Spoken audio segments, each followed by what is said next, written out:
ప్రియమైన దేవుని పిల్లలారా, ప్రభునామం బట్టి మీకు వందనాలు తెలియజేస్తూ ఉన్నాను.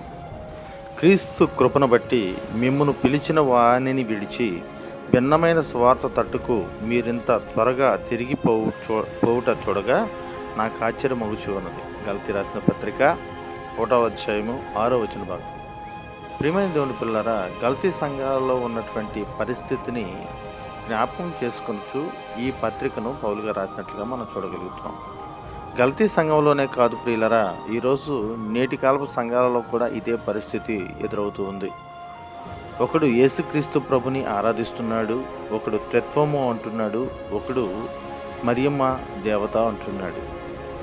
దేవుని వాక్యం ఏం చెప్తూ ఉంది?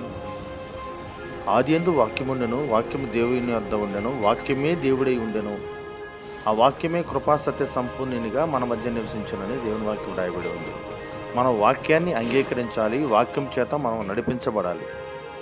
పటాలు పెట్టుకున్నంత మాత్రానో, పూజలు చేసినంత మాత్రానో మనకు పరలోకం దొరుకుతుందా అంటే దొరకదు.